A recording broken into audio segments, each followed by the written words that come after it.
Welcome to Not Silent podcast. In Iran, there are provinces where, as a woman, if you raise your voice, it can cost with your life. But there is one courageous woman that decided not to be silent and speak up. She's here with us today, Fariba Beluch. She is one of the first activists from Sistan and Baluchistan in Iran when she opened a rehabilitation center for women. Because of her courage, she faced threats. Her family members were arrested and she was forced to flee, and she lives in exile in London. She is in exile, but she still fights. For all the job that she's doing for many years now, she was also awarded as a woman of courage from State Department. Fariba, welcome. Thank you so much. Thank you for your invitation. It was my pleasure to be here with you today. Can you take us back a little bit in your childhood in Sistan and Balochistan? Is So I was the first daughter in a family where my parents, like many others in Iran, really wanted to have a son. So after having five daughters, they finally had a son. When my brothers birth was not only made the whole family happy, but as a 10 years old girls, I was also overjoyed. I feel like, okay, life was finally showing us its happiness and the happy side. And because we have a brother, I know this is a very fun, but it wasn't at that time. Through, my childhood, even though my family always said that the having daughter was a blessing, but I used to wish always I were a boy. Maybe it was because I saw how hard they tried to have a son, and my mind couldn't really believe what they said. Or maybe it was because of freedom that boys had, and even as a kids, which we girls didn't have it. And boys always for me it was like a wish in that my childhood, because the boys, I see boys could sit outside on the street and go outside with their friends, and they go out alone, raise their voice without being judged, and their voice being heard by a stranger, or what wasn't considered it's like a problem. They didn't help with housework, and sometimes even um, the girl did their work for them. And there are so many other things that would take hours to talk about why I was always in that my childhood wanted to be a boy. But no, after these years, I'm truly happy to be a woman. I'm glad that no miracle happened back, and then to make me a boy. Despite all the pain and challenge we had it in the society and from government, I love being a woman much more now. so yeah, in patriarchal mentality, boys are privileged. So you feel Yeah. less than a man, which is unfortunate. And when did you first see that something, or when did you realize that this is wrong and unfair for women? As I said, from a very young age, I could feel and see that being a girl was a difference, the love, the respect, freedom that the young boy had were not the same for a girls. A girls always had to be careful about everything, make sure her hair wasn't showing, make sure her laugh or voice wasn't too loud. When guests or unfamiliar men were around, a girl couldn't go out alone with her friends from childhood. The she was expected to help with housework, and it was like you were already being prepared for the role of future wife and the mother, just like your own mother. I had never been outside of Baluchistan, so I thought all of Iran was the same. But I think the first time I really noticed the difference was when I was around 11 or 12 during our first trip outside Balochistan. We went to another city of Iran named Shiraz during the summer holiday and to visit my uncle that he moved in the Shiraz, and that's when I start to see this time was when I start to see how different life was the outside of regions, and I realized that nothing about a struggle was actually normal. And the first thing we encountered was about our clothing. My uncle told us we shouldn't go outside wearing Baluchi clothes because he didn't want to the neighbor know we are Baluch, and there was like being a Baluch put you at the risk or open you to the judgment. And since we didn't have any other clothes because or because we didn't go outside of Balochistan, and that's why we have to wear our school uniform, and that's I can tell you that's ugly uniform. We have to wear it on the street in the Shiraz, and we have to borrow clothes from our cousin. The second, big shock was seeing all the things they had that we didn't have it, like parks, beautiful shop, different food and fruits. Even I remember from my childhood, delicious, kind of the bread. I fell in love in the childhood, and even though when we enjoyed those holiday the weeks so much, but uh, deep down I wasn't happy sometimes about the uh, sometimes or some things about that city made me feel that we were like a stranger here, even with our school uniform. Uh, I feel like we are not belonging here, and we had nothing in common with these people. Sometimes, if we, randomly saw someone wearing Baluchi clothes in the street, we would get so excited and shout, "Look, look, a Baluch!" And when we return home to our city, we feel happy to be somewhere we didn't have to hide who we are, and where people understanding us. Can you explain a little bit for the audience, shortly, why it will be problematic you as a minority in Iran because you were treated unfairly to be seen as Baluch in the street of Shiraz? What was your Yeah, uncle's concern? because I think it's that's time I didn't know, because when I was a little grow when I grow up, and then I start wearing my Baluchi clothes in the, like for when I went to Tehran, and people stopping us and ask us, and where are you from, and it was always like sadness. Why didn't people know who we are? That's time I ask myself, why didn't my own country people know who we are, and why they didn't know where is the Baluchistan.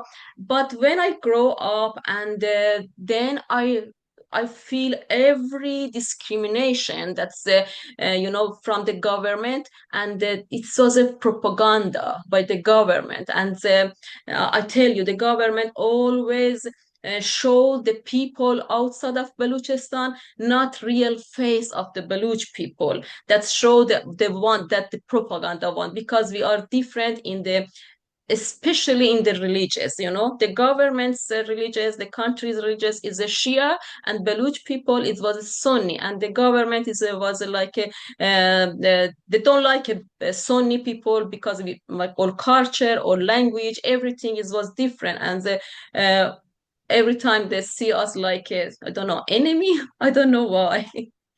Let's go back to when was the time you start to speak up Mhm, for the women rights, and what caused you to start uh, doing activism? So you were a school mhm. teacher, right? Yes, yes. Yeah, I when I was in Balochistan, I was teacher for 16 years. I teach the girls in the high school. Uh, you know, I think it was first a start with my own life, for my marriage was chose by my parents when I was 17, and after 30 years of domestic violence, and uh, there came a moment when I said, Fariba, enough. You know, I was so scared. I was so scared of divorce, scared of the what people think about the divorced woman, about the. I was scared about the honor. I used my children as an excuse, telling myself I was injuring it for their sake, and a mistake. Many other women like me around me made it, but we didn't know staying in the domestic violence not only doesn't help the children, it's put their physical and emotional health risk. But in those moments, and not that's moment in the future as well. But at the age of 30, maybe it was late, but in the you know but I ended because I thought with myself, starting late is better than never starting at all. I finally stood up for myself. Life after that, it wasn't easy for me. I was divorced woman who had taken her kids and moved to another city, and there beside the continuing my work as a teacher, and I starting doing it was very hard in the traditional community. I starting to do what's called marketing to support financially my children or my family, and this was in the wasn't very easily, and that's community doesn't accept it. And then I start to uh, after 1 years, when I thought about my past, and when I see too many women around me is their life is like me, and I start to work as in the women's right, in the and then I not just women's, and for children as well, and I focus on the women like myself, those who had been denied even their most basic, rights due to systematic government discrimination or patriarchy. This chapter of my life, could I think tell you could fill in the entire book. That it was a hardest period of my life. I also see it at the best. It was the beginning of my transformation. I love that part of my journey because I stood up for myself and my children despite everything that made me stronger. Many times I told myself, I wish this happened sooner. But then I realized that maybe I needed to go through all of that to truly understand the deep of change within me, how important what I have achieved is. And it's helped too many girls and women as well after I started to work in the women's right as well. And I think it was the best part of my life. You If said I go back, I again doing it. You said late, but 30 years old, it's not late. Did you have support of your family when you decided to take this decision and divorce? And how many kids did you have, and what was their age? Yeah.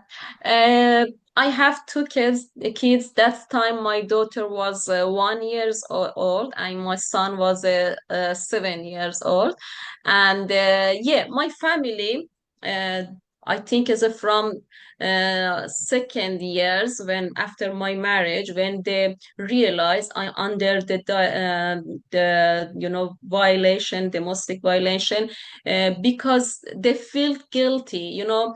We are traditional society, but my family a little bit this was different with the another families. They told me we are support you if you wanted to divorce, and but mentality I was raised in that society, and when I saw too many women like me and they have a same life like me, and but they are staying patient and they are staying that's in that life and raise their children, and always I scared from honor and why people judging me, why the people what said about the divorced woman. And when you raise in this like this society, and it wasn't for me. I was my family, even my family told me that we are support you, but these things in my mind was stronger, uh, because I raised like this, I saw these things in my around me. But being a Baluch, coming from your region, what were your biggest struggle living in Iran and seeing as a minority within Iran? And Um, especially as a woman, because you are an activist on women rights. you know, as you know, being a woman in Iran already is hard because the law do not value and the woman or protect them, and the woman in Iran treat as a second class citizen.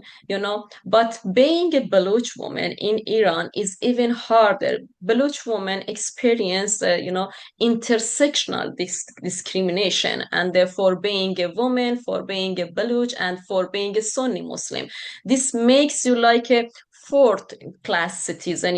Women in Iran, they are fighting for equal right in a free society, but Baluch women and still fighting just to survive and to get basic needs for themselves and their children. The Baluchistan is not the poor province, but we are kept poor from the government, and it's systematically. And our land has many natural resources like gold mines and the longest coastline in the country. But from the beginning, the regime has deliberately and systematically denied even the most basic, necessity of life. In the Baluchistan, when the Baluch women, I think, especially the new generations, know their rights and know they have a right to choose what they have to wear, where they have a right to, like others, Iranian girl that's fighting for their rights. They know their rights, but the government keep them, very, it's like. I lost the words. The government keep poor and deprived them from everything. And then when imagine you are a mother and you know your right, you have a right in your divorce, and you have a right for your everything like another girls in another city of Iran, but you think about your children first in Balochistan, you think, okay, my children can go to a school, my children can get a birth certificate, my children can get a job, my children can get everything. We don't have anything in Balochistan, basic things, I don't know if you heard about it. In the Balochistan, we have the highest number, even the right, but the government, highest number that children leaving a school because they don't have a school and they don't have an education facility, and the highest number of mothers and babies dying because it's not healthcare. The highest number of the people that they don't have a birth certificate, and the highest number of daily killing by government forces, and because only we are the Baluch, and our children at the moment dying from the lack of the water, while the water from our city in the Baluchistan Sea, from the Baluchistan Sea, is purified and sent to other city in Iran. No one's no one, not in the Iran and in the international, listen to our voice. And you see in this kind of the situation how hard should be the woman's life, and when they can think about their rights as a woman, and like another women in Iran, another women in the around the world. And it's very hard, it's very hard being a Baluch woman in Iran. It's hard to describe that's all that suffering that's Baluch woman every day is face it. You had a courage to speak up, but then you faced problems with government, so they arrested your son and your brother. Can you tell us more about what happened? Yeah. Uh, you know, every time is that I wanted to describe in those that's days and that's moment. It's very, it's not easy for me. And even after, I think it's 2 years, every time I talk about it, it's like my heart is filled heavy, and it was very painful and difficult time, especially as a woman, as a mother. Uh, when you decide to take action or raise your voice, or stand up for, it doesn't matter, for your own rights or your people rights, you usually know there will be a price to pay, and you accept those risks and still, but still choose to speak up. But when your actions hurt the people you love, the pain is much deeper. My family, even before the government arrest my son and my brother, there was under the pressure the because of my activism. But when the government arrested my son and my brother, uh, as I said, because of my activism, my suffering, it wasn't only as a mother or as a sister. I also carried a deep guilt inside me. I always keep thinking, why am I free while they are in prison? I feel like I should have been one in jail, not them. Um, Most of the people, not most of the, but some people judge me. I saw it in especially in the social media. People write something and said, I am a bad mother who didn't care about her child. And they said, okay, when mother can't care, didn't care about her child, how she can care about her people. Sometimes I keep thinking, if I were a male human rights activist, would people still call me a bad father? You know, uh, it's hard more, when I saw my parents crying and blaming me for not thinking about the family. You know, those words, those tears, and those moments, they are unforgettable, and even though they still hurt me, and when especially when I'm alone and think about that those days, and it's very it's hurting, but I chose my way, and I'm keep going, and I know maybe something's bad again happened for me, for my family, but You uh, you it's my. it's hard, and but you have to know that your courage and your activism goes beyond. Thank you. So when you take this decision to speak up for all your society, we are prepared that it's not going to be easy, especially living under Iranian regime.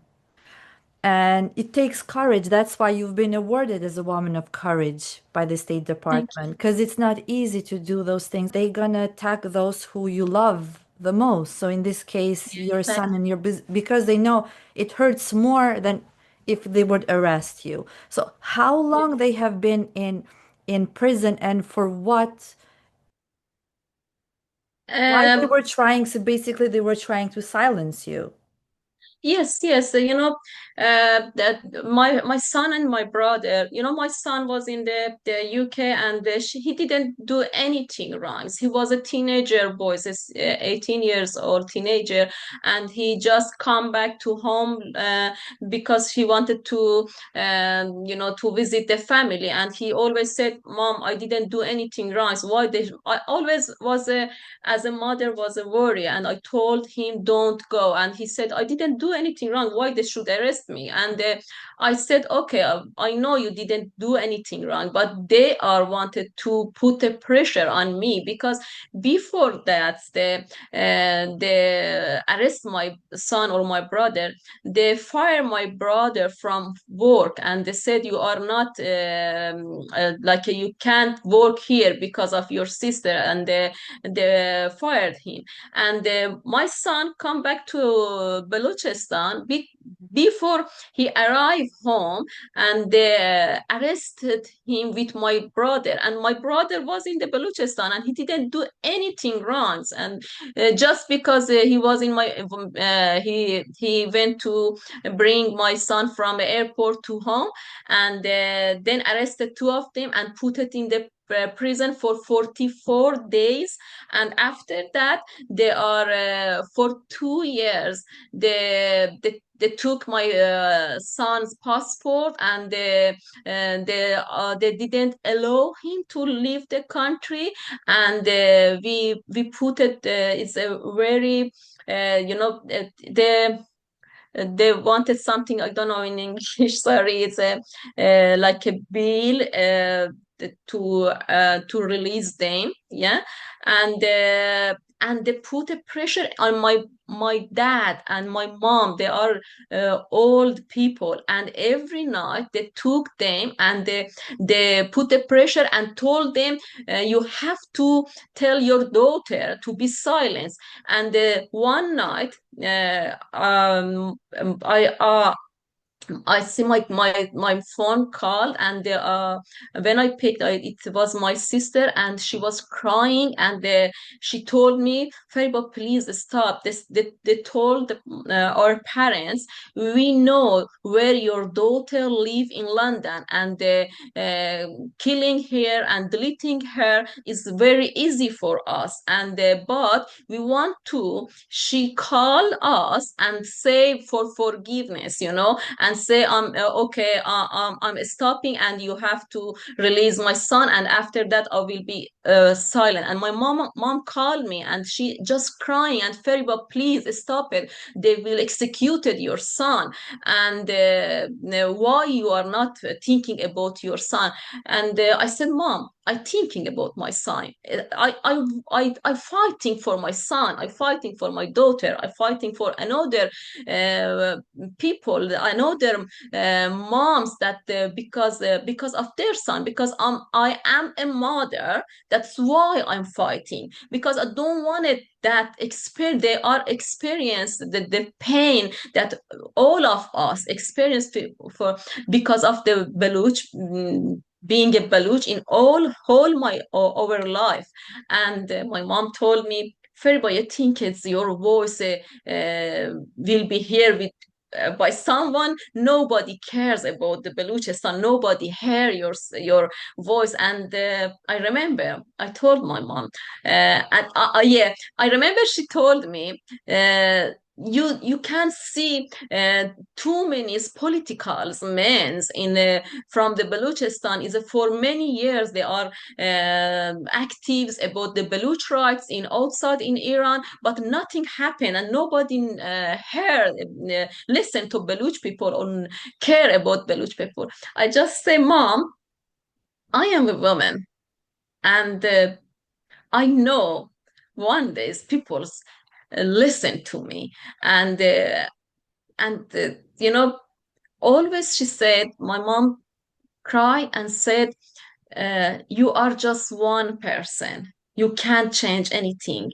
And I told her, Mom, I don't want it to change the world. If my words and if my activism just change one people's life, this is enough for me and I'm very happy. I just wanted to, I know maybe as you said, the word the doesn't care about it, Baluch people, but I want to tell them what's happening in Baluchistan, what the life of Baluch people lives, and when I start my activism, most of the people ask when I go went for the speech in public, and when I my speech was about Baluch situation, the people comes to me and told me, sorry, we didn't know about Baluch people, we didn't know from years what happening in Baluchistan, but I told them, every person they said this one, okay, you didn't know before, but you know now, and take action and speak up about Baluch people. It no one shouldn't be suffer because of their religions, their culture, their language, and nothing be different with me and your children, like in Tehran, and why my children be different with your children in Tehran or another city. We are all human. It's hard because when the pressure comes from your own family, and your mother, as a mother, was also concerned about your life and her son Yeah, and yes. and your son. Did you feel any support from women, Iranian women, Mhm. Sunni, like you're Sunni, they are Shia, but it doesn't matter this differences in the religion, but did you find support from other women, not Yeah, Baluchi? yeah, that's time after the women life freedoms starting the Iran, and after the bloody Friday in Zahedan, maybe you heard about it Yes, in one day yes. that In the government killed one. 2022. Yeah. Yes, yeah, government killed the 120 people in mosque and more than 300 injured.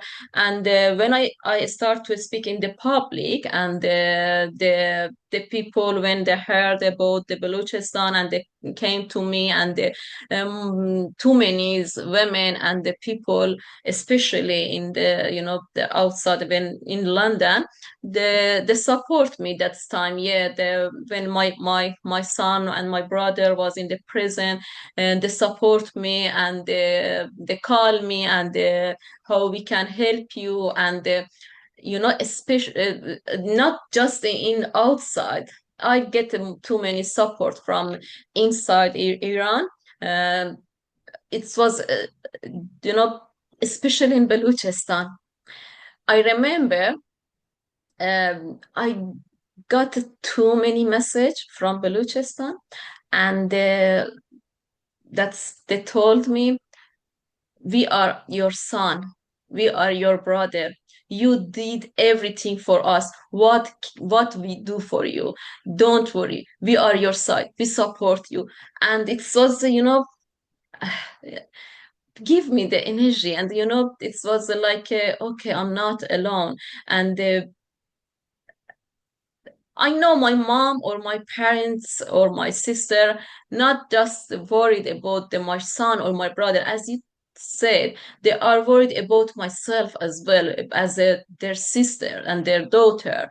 And my mom is still crying, and when I call her and she crying, I will die and I can't see you. It was heartbreaking, But I I realized. Uh, Sometimes my family, even my dad and my mom, watch my videos, watch my interviews, and they are not telling me, but I know they are, uh, somehow they are proud. And you know when when they arrest my son and my brother for, I think, after 1.5 year, I just spoke with one of my brothers, and he told me, and sorry, Fariba, I didn't call you because I was watched and I was controlled, but I just wanted to, when this happened when I was in the US, and he said, I just want you know I'm proud of you. And it was very uh, this give me energy and touch my heart. And my sister told me when you was in the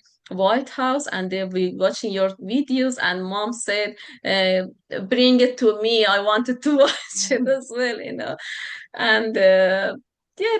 Yeah, I got it support from women, and that's time, and it was very helped me uh, on that hard day, on that hard days. And it's very important women support each other, because they they have the same pains. And some of my friends had the same pain and experienced same things that government did to their family as well. So for our listeners and those who are watching us on this, there is a systematic oppression and violence in Sistan and Baluchistan. So you mentioned the Bloody Friday. I just want to remind them on September 30, 2022.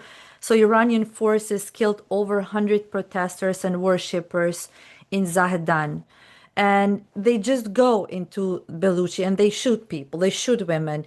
Just more Yes. recent atrocity in July 1st, 2025, when security forces they shot a woman who resisted and killed Yeah. two people. So it's Yeah. constantly happens, and it's like these people doesn't matter. These people Yeah. can be shot dead on the street and the courthouse and everywhere they are. So, an Iranian Exactly. people, now that they are facing themselves repression and under this horrible regime, now they understand. Now you live in London. Is it hard to be far from your home and people, and how do you stay connected? Uh, you know, uh, uh, being far from family always is hard, especially when it's become harder when you don't know, and if you will ever see your homeland again some days, and or hold your family in your arms. And this that thought is terrifying. And but I'm sometimes, you know, I'm ask myself why.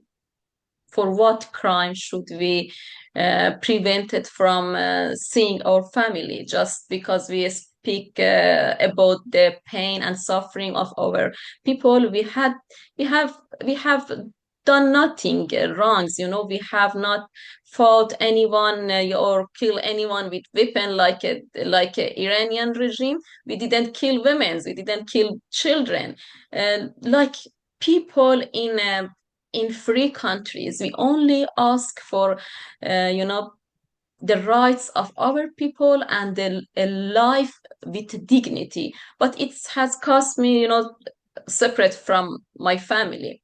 I try to stay contact through social media and daily contact with my people. This helps me feel less pain from the distance and thoughts, and it's give me sense that I am still in my homeland, and our connection is not broken. And for my family, it's also hard when as I said, when my mom talked to me and crying, and she said, I will die and never see you again. My heart is feel like crushed. And but we stay in touch through the internet, phone calls and video calls. But unfortunately, when the government pressure my family, I sometimes have to reduce my over contact, and sometimes the internet for too many days is cut off in the Balochistan, and which is terrifying. But we are human and we live with hope. You made proud your family and everybody in Thank you. Balochistan. You came to the White House and you received that award. Can what how did it make you feel? Uh, you know, Receiving the Women of Courage award was very meaningful for me. It showed that words words see the struggle of women in Iran, especially women like me who face multiple layers of discrimination as Baluches, as Baluch, as Sunni, and like a female. And I was a woman from from part of Iran that hosts people even inside the country were often unaware of their pain and suffering. And I came from a land that has been oppression for decades without anyone even mention the names. And no, one of those people, one of that woman from the region went to White House wearing the Baluchi clothes and receiving the Women of Courage Award. You, Fariba, were fighting two enemies. Basically, within your community, the patriarchal mentality, what women are facing, but also Iranian regime.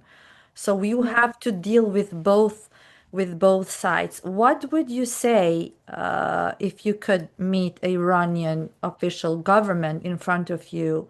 Uh, if I could say one thing, it would be this: oppression can not last forever. One day justice will come.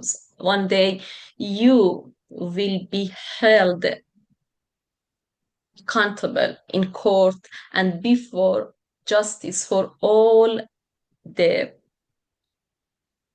injustice, for all oppression, discrimination, and killing you have imposed on our people. And if you could say one thing to a young girl in Sistan and Baluchistan, what would you tell her? Keep going. Your voice matter. If you are not happy with something, stand up and change it. I want to thank you, Fariba, and it was a great honor to have you today in this episode of Not Silent. Thank you so much.